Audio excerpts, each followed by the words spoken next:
when you're kind of forging a new type of product or a new way to look at a problem, I think you have to get someone on the phone.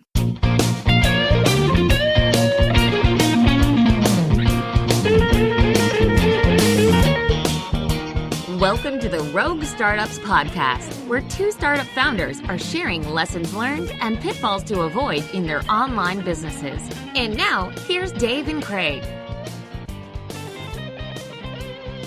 All right, welcome to episode 136 of Rogue Startups. I am broadcasting today from the beautiful sunny backyard of my parents' house. Craig, how the heck are you? I'm good, man. I'm good. So I think we have to share the story for why you're temporarily homeless. Okay, sure.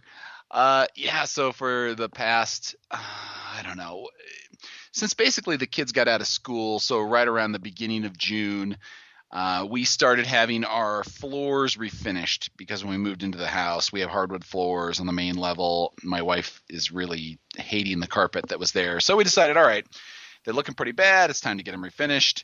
So we move all the furniture out. We have them lace in a bunch of new hardwood boards. That all looks great. Takes a little while.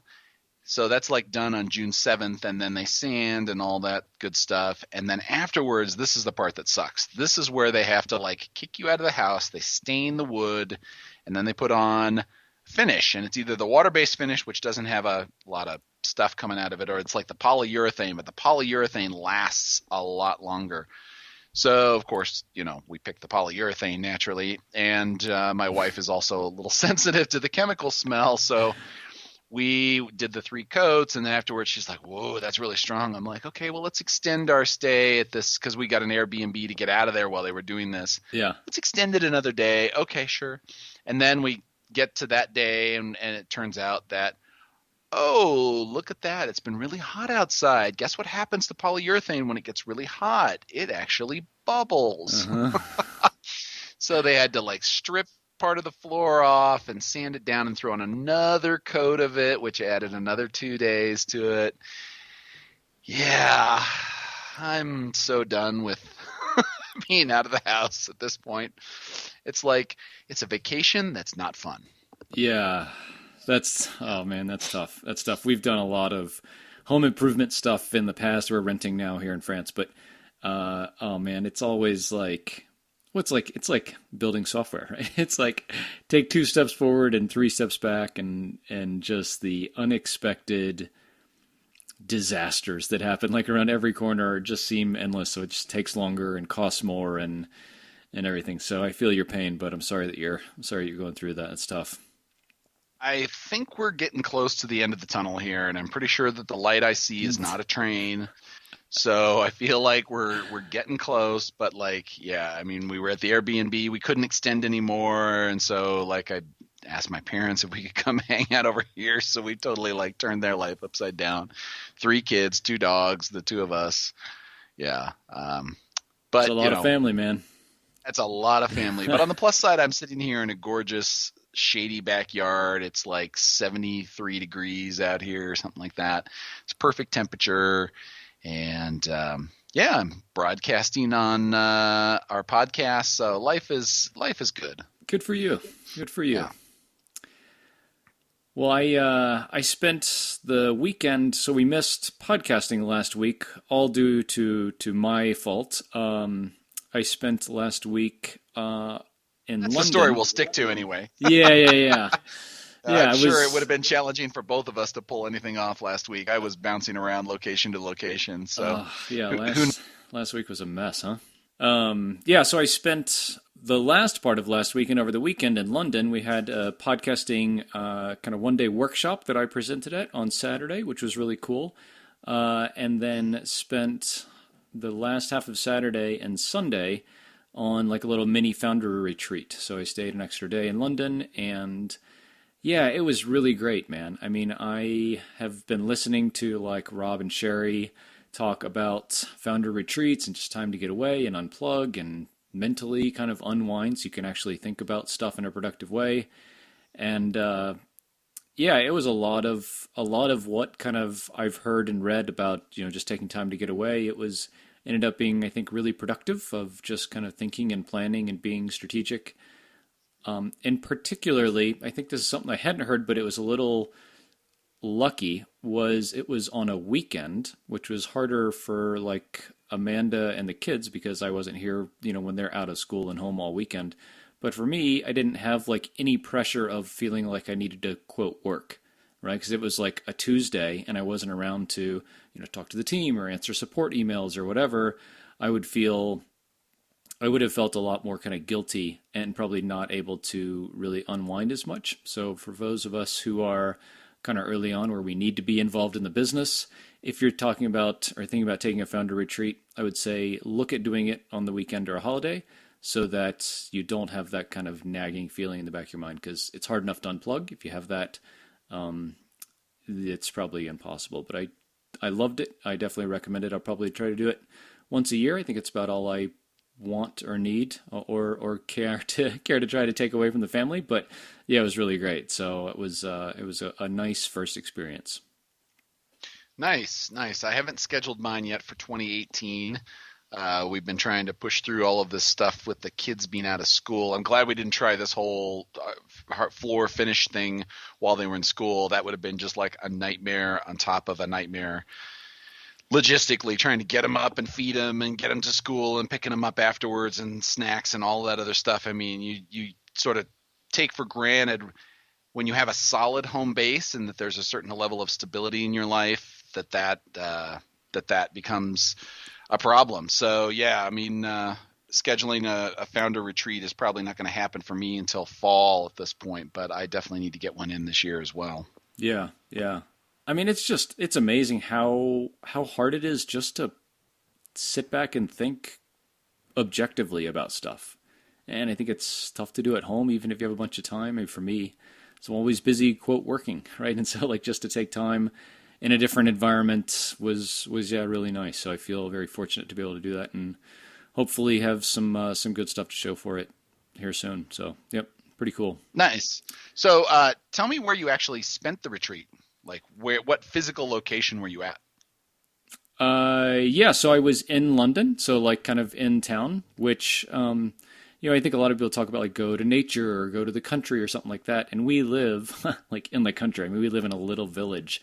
So for me, it's always like really nice and like a big change to go to a big city. So, so we stayed at an Airbnb, and for most of like Sunday, which was like my real retreat day, I spent it walking, and I rented a bike and I kind of rode around London some. They have like these bikes you can rent just like for an hour or something, and it's really cheap. So I rented that for a couple hours. And then just found like a handful of spots where I would stop and get my little notebook out and think about stuff. And I just made a bunch of lists and kind of revised those lists and kind of ended up having big picture goals, things that I wanted to do, and then like more finer kind of steps that I thought I needed to take on the way there. And by the end of it, it was a pretty decent like 1, 2, and 3 year vision and some real details around kind of what I needed to, where I needed to go on those kind of intermediate steps. Nice. So nice. Yeah. It's always good to hear what other people do in that situation there. So like when I've done it, I've tried to, sort of split my day up into like a morning coffee shop-ish kind of time, and then an afternoon beer garden brew pub kind of time, and then maybe there's some outdoor time somewhere in between those two. But I like to have it in more of a public space where there's, refreshments there, so I don't really have to think about the food thing. I don't have to like make that a specific quest or a thing on the side, but I can just sort of sit there and think. And if it's kind of noisy, you can put on headphones and kind of adjust the noise to whatever your desired level is. I've got noise canceling headphones, so that helps quite a bit. But yeah, I mean, it's interesting to hear what worked for you and what works for me. And I know Rob Walling has talked about his publicly, and his is similar to what I do it actually here, where he'll spend some time out on a beach, and then some time in a coffee shop, and then some time out in maybe like a bar or something like that later, and then maybe come back to wherever he's staying and then spend some time here. I know Mike Tabor did one like entirely up in a cabin. And he said that one was actually really hard because there was so much that he found that he got distracted by, like just doing dishes and preparing meals and doing this and doing that. And so when I took mine, I was like, I want to avoid those things so that I'm spending more time on the retreat and less time on the logistics.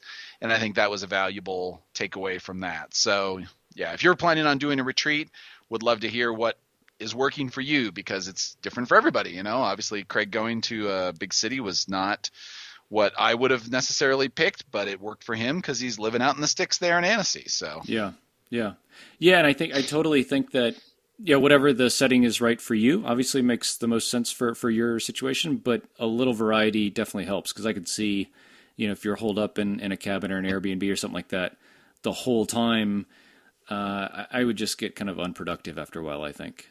So when I asked Rob about it, he was saying that he can't stay in one place all day, so he changes it up so that it kind of breaks up his mindset. And I kind of felt the same way when I was doing it, and I can totally see that. Like, just sticking around in one place would kind of drive me nuts. I think it'd be fine for the first 3 hours or so, and then afterwards I'd be like, all right, well, I'm ready to change locations now. What the hell's going on here? Yeah. Yep. Yeah, the stimulation really helps you, I think, get perspective.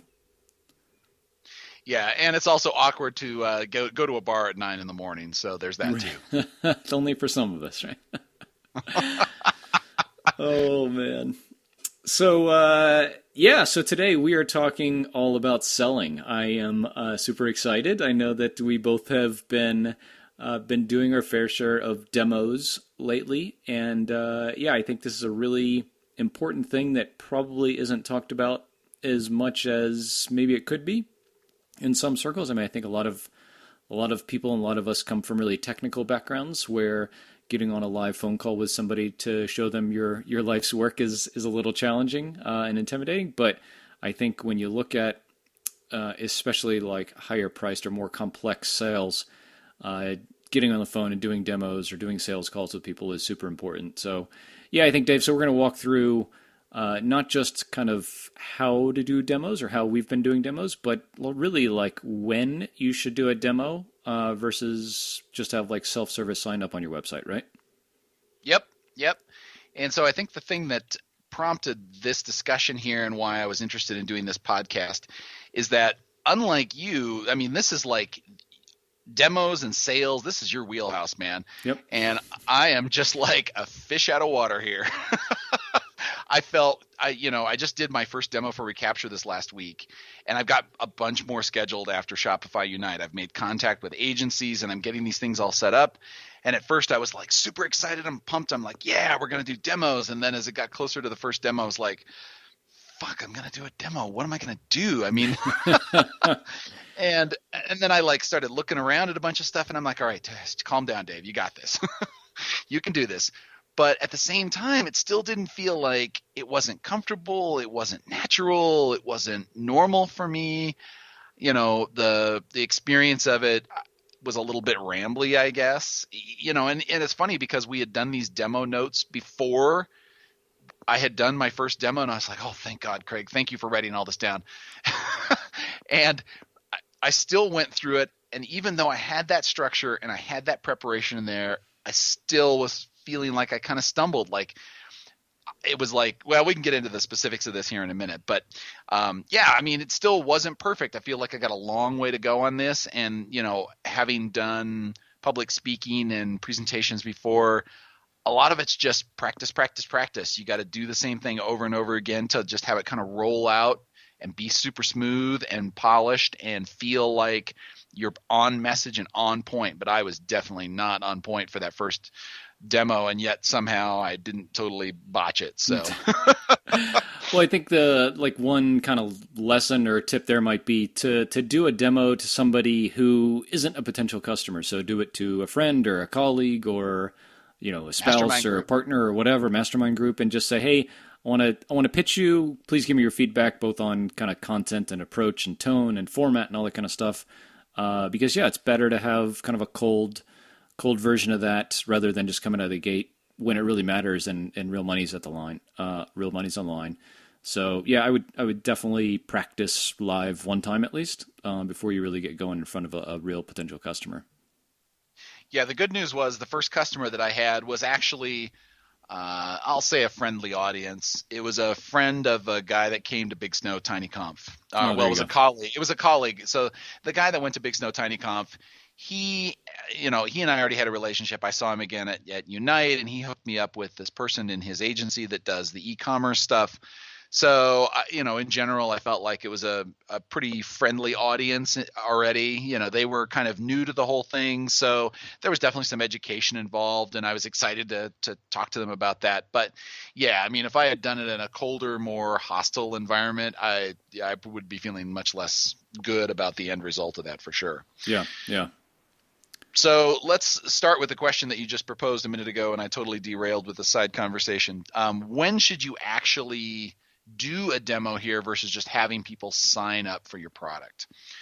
Well, the first reason would be if you have a really complicated product to get somebody onboarded.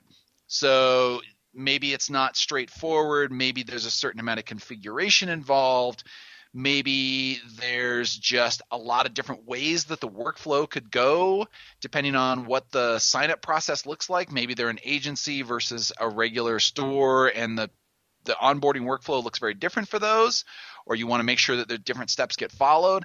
That's the kind of thing where a demo can really sort of clear that stuff up. Another one might be like having a high lifetime value, where you want to make sure that if the customer is a very valuable customer, that you can clearly communicate the ROI and the actual value of your product in a way that maybe a website doesn't. Because, I don't know about you, Craig, but when I'm browsing websites, I don't know that I give it like 100% of my attention. I'm not even sure I give it 50% of my attention. I sort of look around, and if something catches my eye, then I'm like, oh, then I might dial it up to 75%. But even then, I'm still very distractible, right? Yeah, yeah. And I think with a demo, it's very different. You basically have them sitting there on a video call or audio call with you, and you're showing them stuff. So you have a very different presentation at that point, right? Yeah, yeah, for sure. And I think that a lot of times these two things go together. So if a product is complicated, it probably has a high lifetime value, like if it kind of warrants being complicated. And both of those things really justify having a demo call or a sales call with somebody so that you can explain the value really clearly.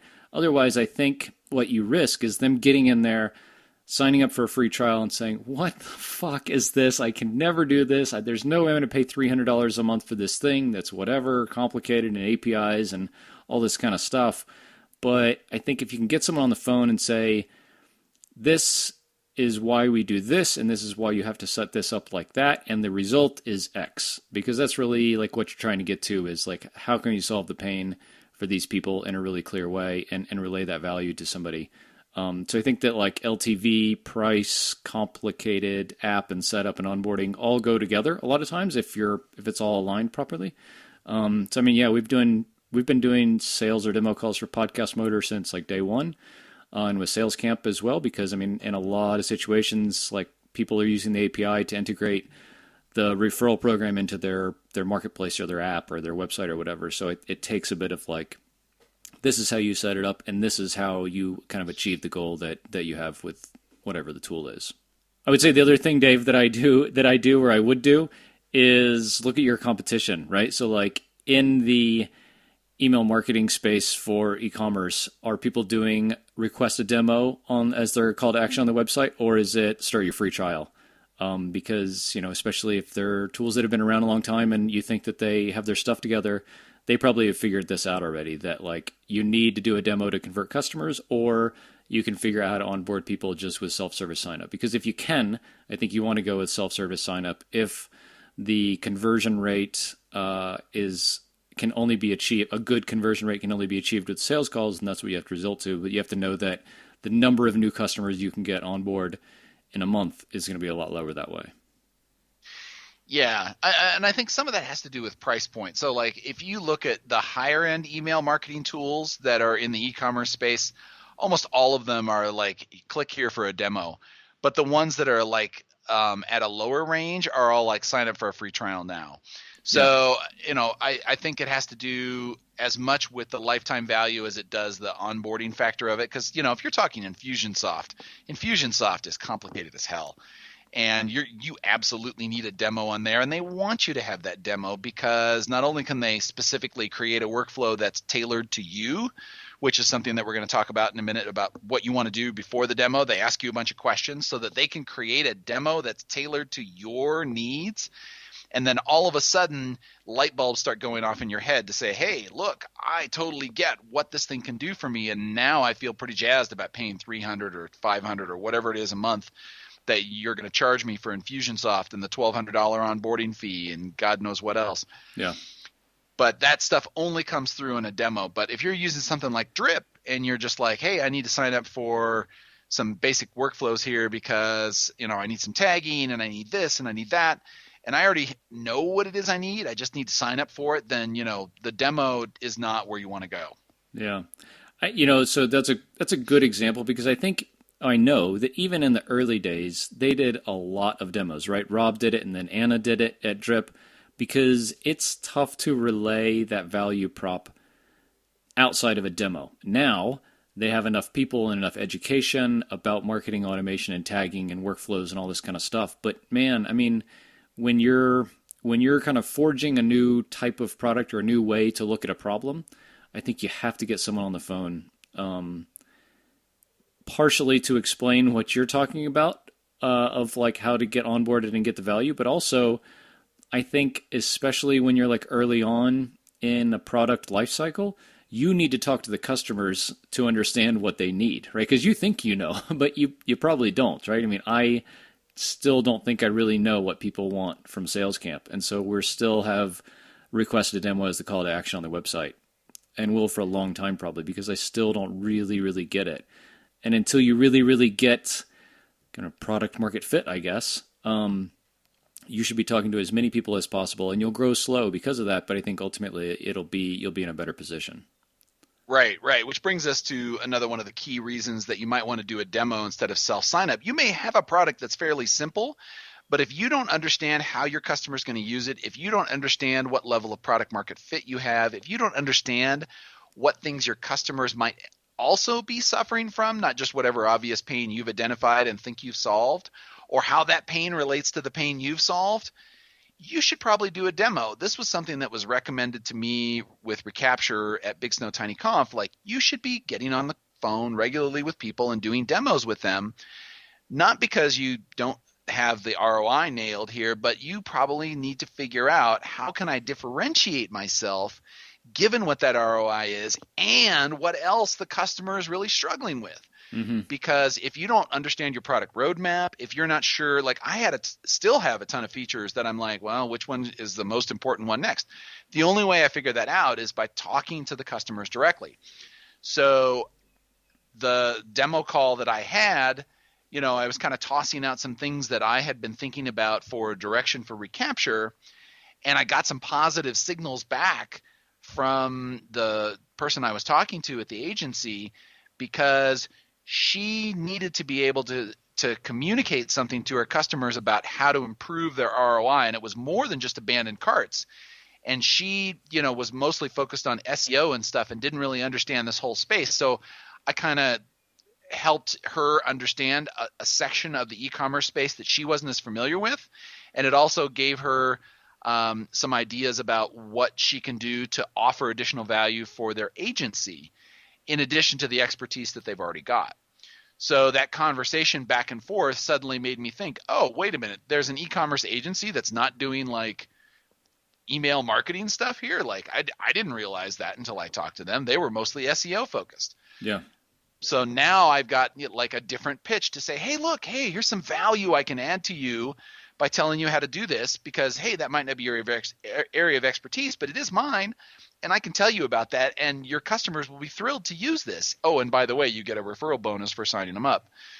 So, it's a win-win-win, right? I get a new customer, they get some more value. Their customer gets actual more value out of them, the agency, and my product, and the agency looks good in the eyes of the customer. So yeah, everybody wins in that case. But I wouldn't have known that had I not sat there and done that demo and had that back and forth with them. Yep, absolutely.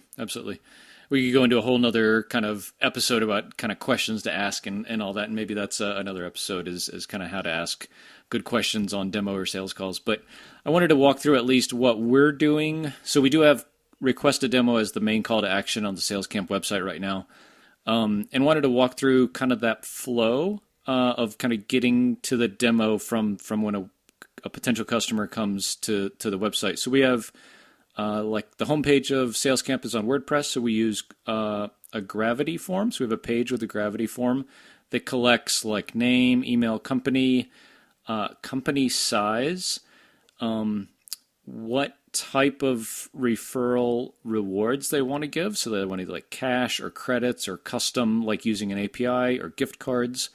And then in what time period do they want to implement this? And we have like, yesterday I wish is one of the options, and then like 3 months or I'm just shopping. So that's an interesting one.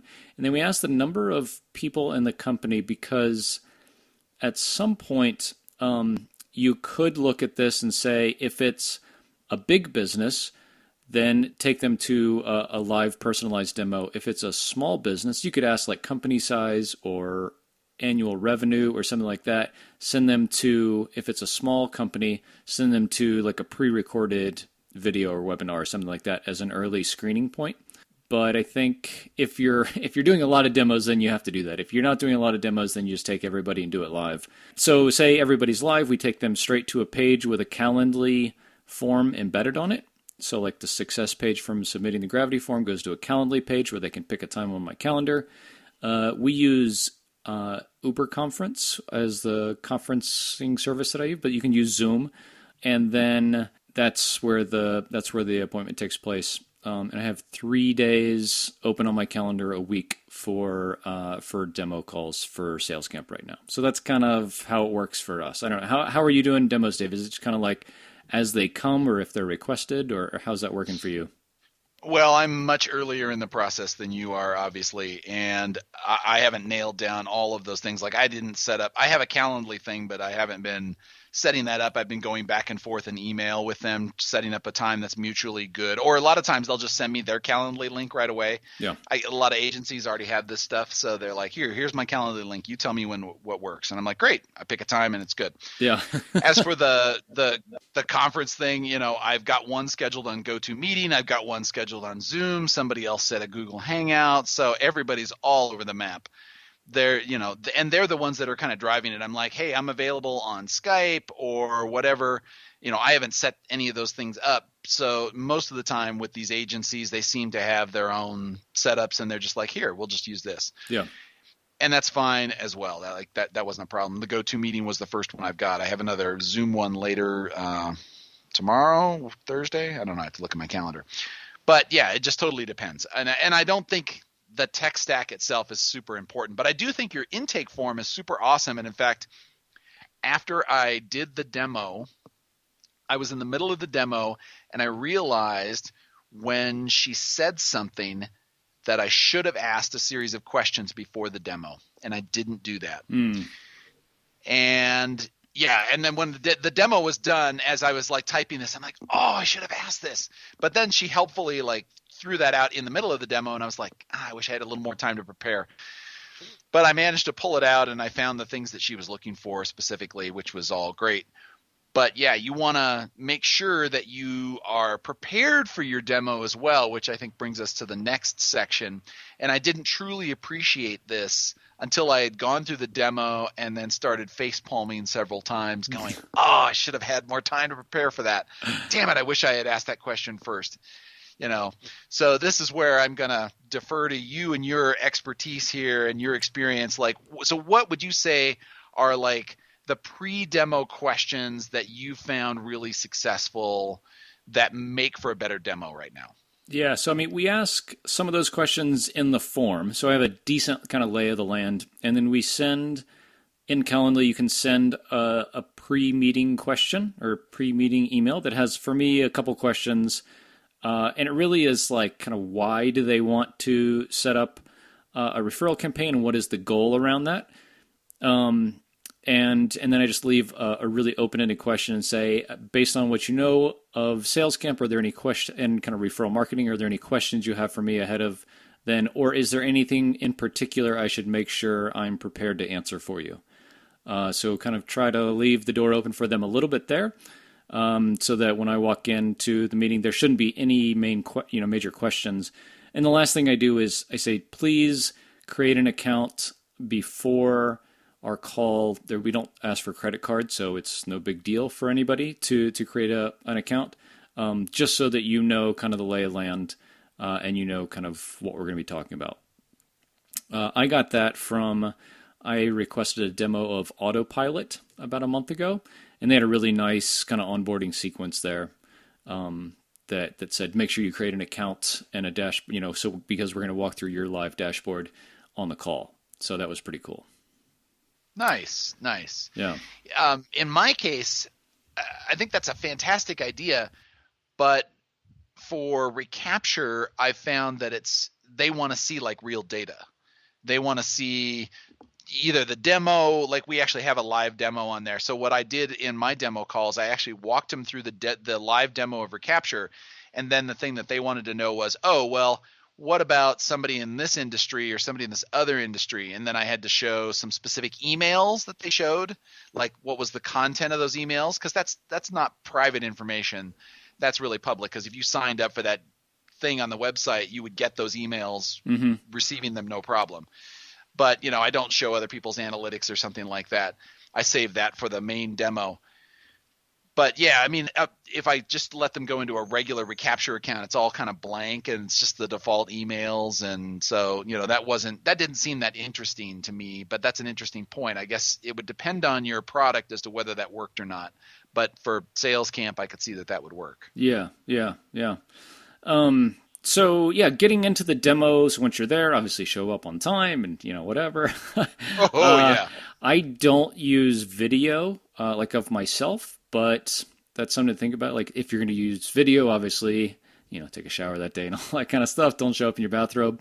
But I think a little bit of preparation before the call on your end goes a long way. So when I am setting up a demo, I have a new window in Chrome open with my app, a couple of slides I've put together to talk through kind of what we are and what we do on a high level, the customer's website, our marketing site, because they always have questions about pricing or where do I sign up or anything like that. And the app is open to our demo account because we walk through some stuff and I want to do it in our demo account.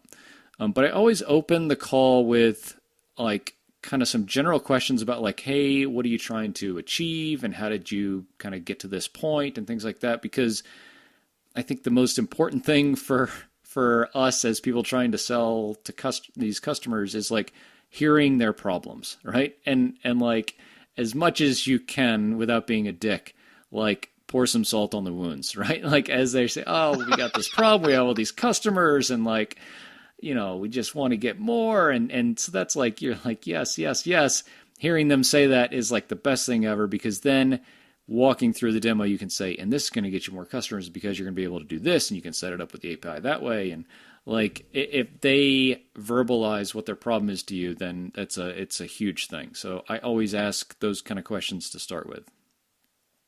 Yeah. And that was one of the things that I wished I had done a little bit more of in advance, was finding out like what their goals were and what kinds of people that they talked to and stores that they specifically worked with. And I found that out in the middle of the call, but by then I didn't have that time to prepare. So I really wished I had done that. So I have a question for you about your pre-demo email. So you had said you send out the email beforehand. What kind of response rate do you get on that? Is it pretty high? Yeah, it's pretty high. Yeah. I mean, I think, all right. Even I'll say on our demos, we get, I don't know, 10 or 15% of people that cancel, no-show, reschedule, like at the last minute. So I'd say those just, those people don't even convert to the demo to show up at the demo. And then half the people don't respond to that email. So yeah, I think that's decent.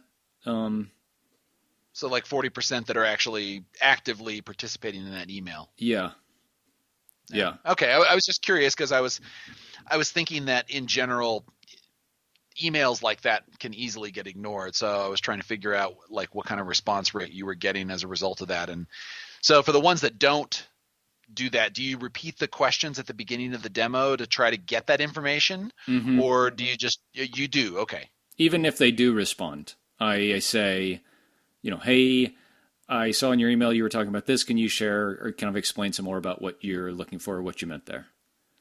Okay, so you use it as a means of following up at the beginning of the call, even if they didn't answer it. So you still try to get that information. Mm-hmm. Mm-hmm. Okay.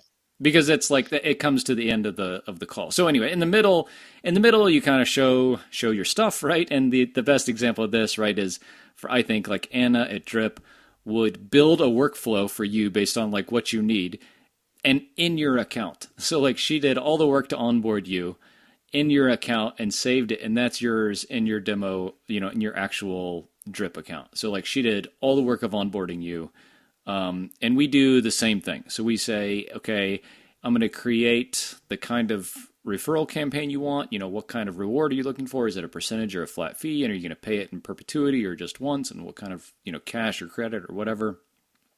And so we build all of that out. And then I say, okay, and this would be the stuff that you put on your website.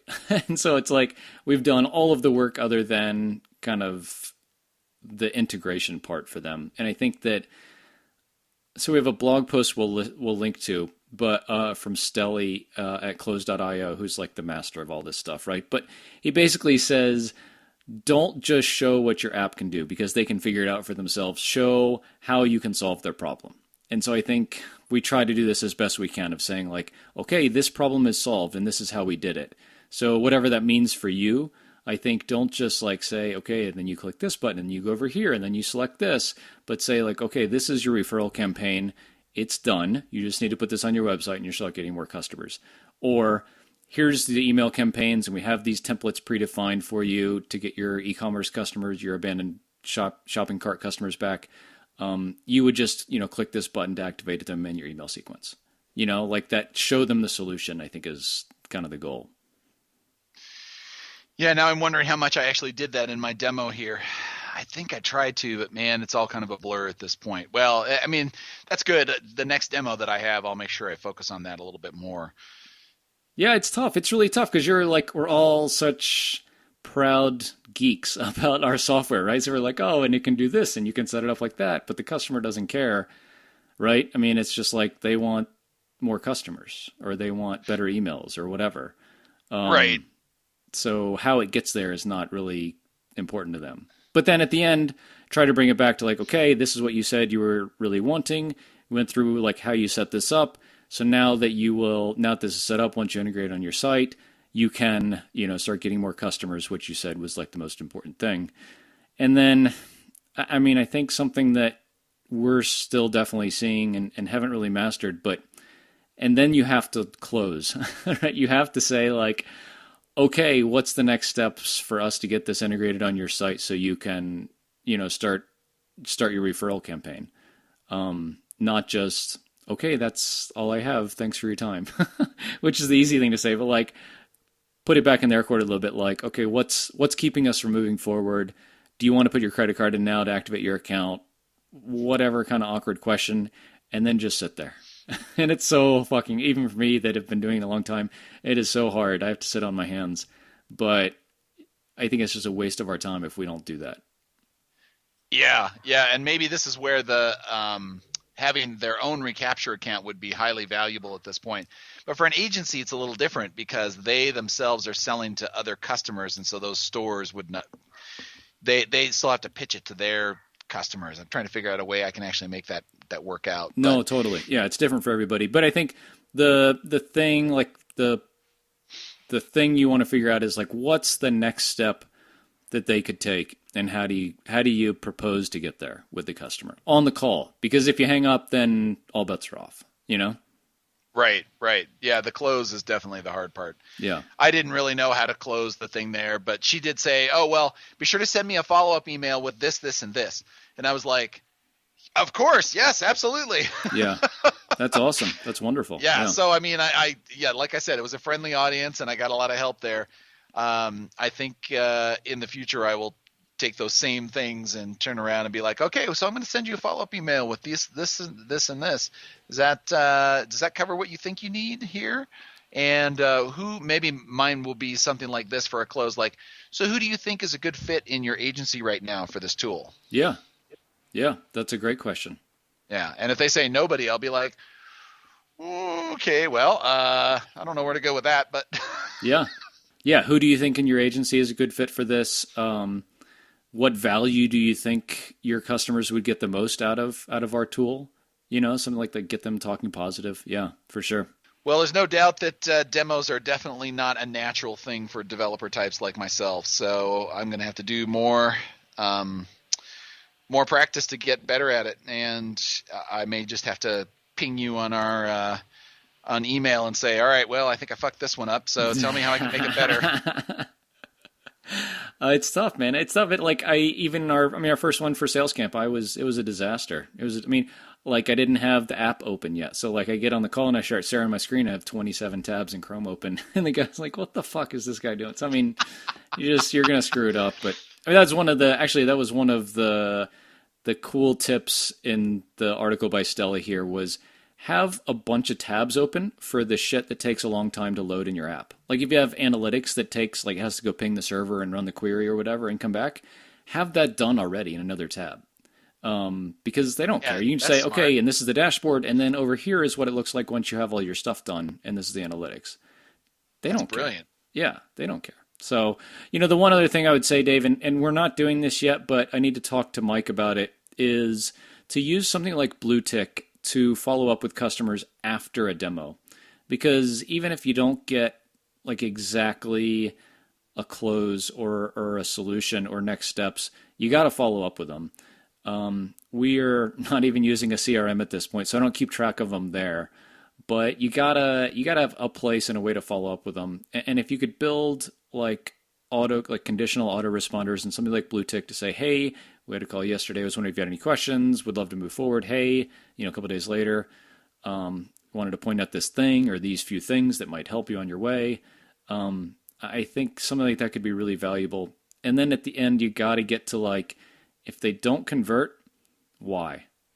And they should, you would hope they'd be really honest with you about this. And they'd be like, your shit doesn't work, or I don't want it, or your pricing's weird, or whatever. And that's really valuable. It's better than all the people that come to your website and just leave, right? If a person tells you that could be a good potential customer, and they, that's like the best source of data for you. So if they say no, ask why, even if it's, it's going to suck because it's your baby. They don't like your baby. Yeah, your baby's ugly, and you just got to hear that. I love the thing that you put in our notes here that says about asking tough questions. Of course, when you put the question down that you have here, the first thing I thought of was this used car salesman that says, so what's it going to take to get you into this car today there? But I mean, that's a solid, tough question to kind of put the customer on the spot to say, what is it going to take to get you as a customer at this point? If they are like, I'm never going to be a customer, that's great feedback right there. Like, and you can find out, well, okay, so why is that? But if they say, well, we need X, Y, and Z, and if X, Y, and Z are things that are reasonable that can be, you can take away as obstacles, great, then you've got yourself a customer. And if they're like totally unreasonable, then you can say, maybe we're not a great fit for you. Or you can say, hey, look, it's going to take us a little while to work on X, but Y and Z, we can do this, and we're done. Maybe that helps build your roadmap. I love that question because of where it can drive you and the fact that it doesn't leave you in ambiguity land, whatever the hell you would say that is. Ambiguousness. Yeah. And I think like I had a sales coach when I was back, corporate selling stuff all the time. And he says, it has to sound good coming out of your mouth, right? So like some things that I might say wouldn't sound good coming from you or from whatever, who else in our world. But like figure out, I think, your version of what would it take to get you in this car, right? Like what's right. let's get your credit card on file here so that your campaigns don't get turned off. Or, the next step would be to activate your account. Are you ready to do that now? Whatever. But yeah, you need to get like a yes or a no, right? Right. Or in Stelly's terms, get him to a yes or fuck off. A fuck off, right? Yeah. It's great. It's great. Yeah. So yeah, I'd love to hear what other folks are doing for demos. I think this is it's challenging. I mean, there's no two ways about it. It's challenging. You're putting yourself and your product out there, and people are saying no directly to you, so it's tough. I think for everybody who does it, but I think it's a super valuable way of learning about your customers and your industry and your product and everything. So highly encourage it. Even if you have self-service sign up, I put an open call to have an open invitation to have people have a call with me in our Castos onboarding emails.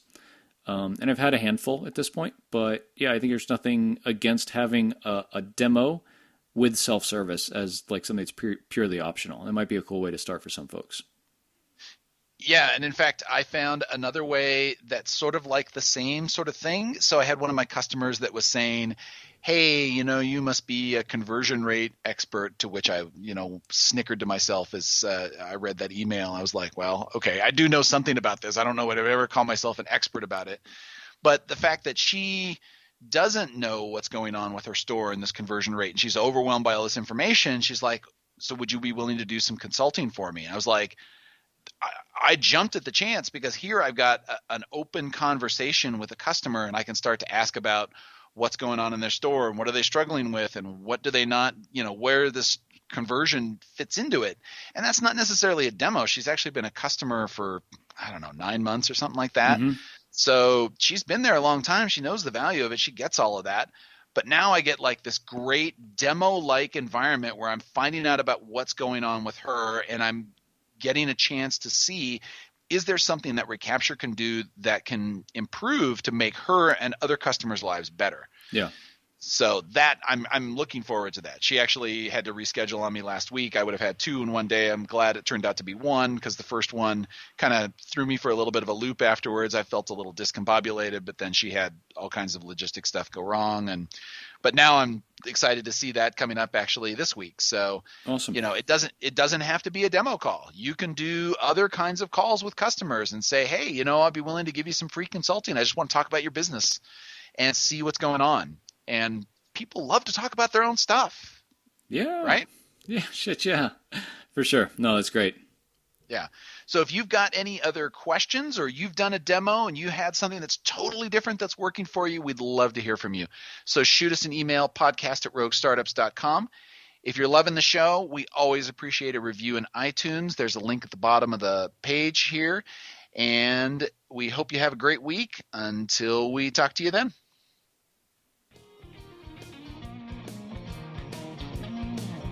Thanks for listening to another episode of Rogue Startups. If you haven't already, head over to iTunes and leave a rating and review for the show. For show notes from each episode and a few extra resources to help you along your journey, head over to roguestartups.com to learn more.